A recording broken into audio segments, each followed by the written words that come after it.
My name is Isaiah Ibn Rahim, otherwise Zay Rahim. That's my artist name. I am She Who Won't Be Named. I am a multi-talented artist from Memphis, Tennessee, but I'm based out of Denver. I'm the host and creator of Inner Circle Open Mic LLC. I host an open mic called Inner Circle. We host every Tuesday at River Bar. River Bar is one of the known hip-hop hubs here in Denver. I theme it every week. I also actually create an opportunity for not just artists, but patrons that just might be there at the bar who just enjoy music to be interactive with the open mic. So we host community discussions. I'll do things like I'll have somebody come take headshots. I'll have interviews. I'll have just things. And it's not just for the artists, because entrepreneurs have things that they need to, throw their name out there too. So it's more so for really anybody who just enjoys chilling. What I want it to be is almost like kicking it with the homies type deal, but you actually getting work done. When I was like a little kid, I listened to a lot of jazz with my dad and a lot of 90s R&B. And then I kind of grew into an era of country. As time flew by, I grew more into the sounds of Lil Wayne, 50 Cent, Eminem.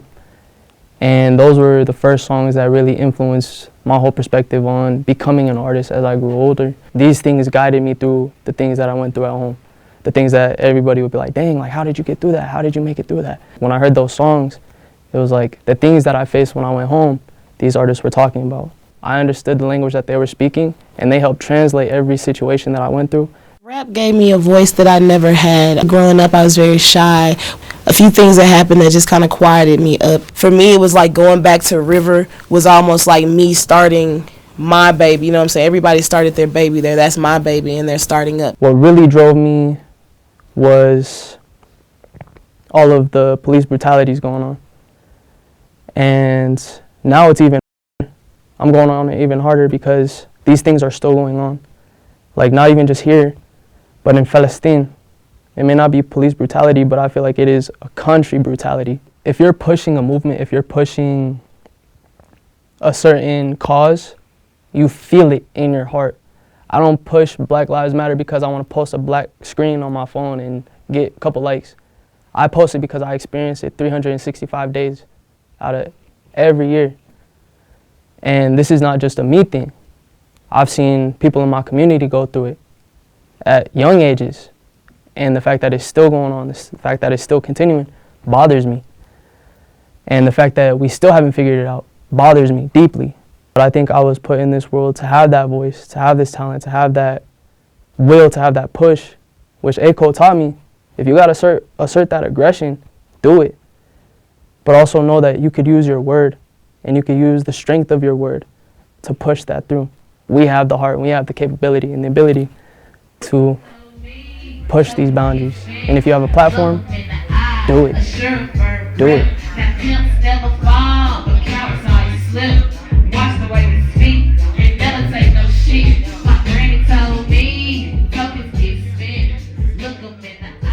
Afraid people wouldn't even like what I said, but I realized as I got older that my voice did have a meaning. So rap to me is important because not only is it a culture, but it gave me my voice, and it gave me a means to create community around me. I now have people who can actually help me delegate, like when it comes to actual events, coordinating our next moves. I dropped my first project, 19 and Broke, when I was living in Lafayette, right before I moved back to Denver. That was basically the biggest footprint that I had in the scene that we have here.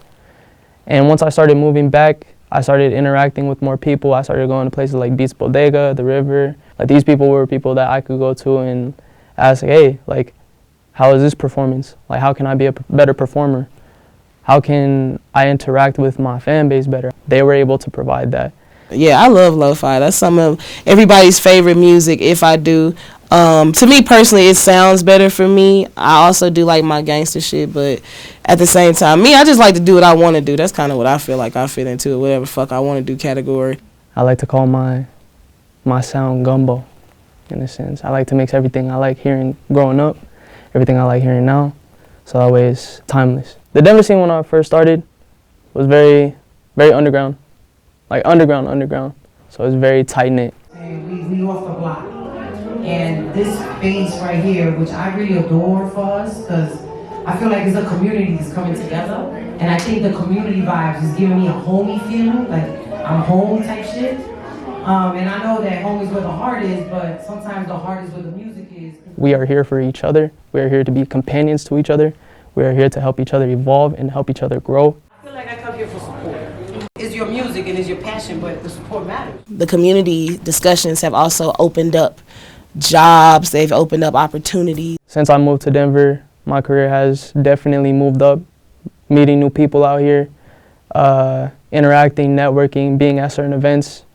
It definitely has taken my career to a different point where I didn't expect it to really go. You can gain some great artist development here. You can learn how to take your shit outside of here and go be great. The way that I see myself as an artist is constantly trying to be an even better artist than I was last year. With that mindset, with the constantly trying to be better, with the constantly trying to be a better artist, constantly trying to be a better person, which leads me to be a better artist, I think in 5 years, it'll be amazing. The sound in Denver is almost like they have a sound, they don't know it yet, but it's lo-fi. What I hear a lot is like West Coast influence, Southern influence. But it all works because it is a melting pot here. And then because you do have a lot of people that's from different areas, like the Southern influence, the East Coast influence, yeah, so it's everywhere. But their claim to fame is that lo-fi shit. The Denver rap scene is a mash, I would say. It's a mash of everything. I would say the most common that I hear is boom bap. But yeah, it's a mixture of drill, Detroit, boom bap, weed music, and then you even get your West Coast inspo, South inspo. But mainly a lot of those people really do come from those places and bring that out here. I would say since I've moved to Denver, I definitely have seen a lot of progress in my career. I went from 100-some followers, and then I moved out here, and then it started going up and up and up and up.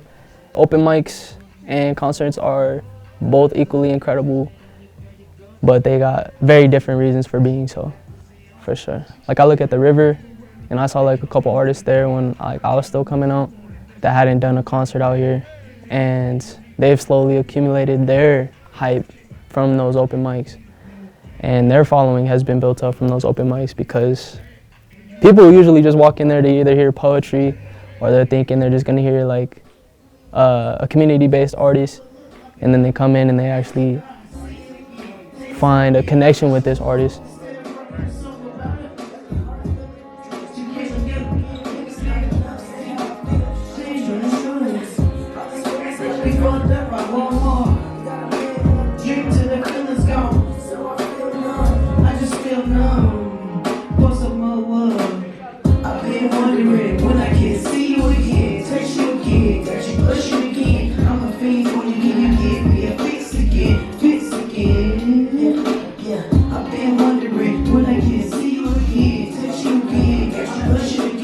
Artists are finding that it's no longer cool to try to be cool, but being cool is being genuine to who you are as an artist and actually going out and pushing a certain influence that isn't idealized by everybody else. I think it's just gonna take time for everybody to meet, everybody to not only meet but see people for who they are. The way that it's going right now is going great, so I don't think really any changes should happen. Everybody who's doing everything is doing what they're supposed to be doing at the current moment, and like I said, it's a lot of people meeting, it's a lot of people creating, it's a lot of people learning, and it's all a cycle. I feel like where we're at right now, we're going at a good trajectory, but yeah, we just need to keep it going. Everybody just keep being honest, keep being open.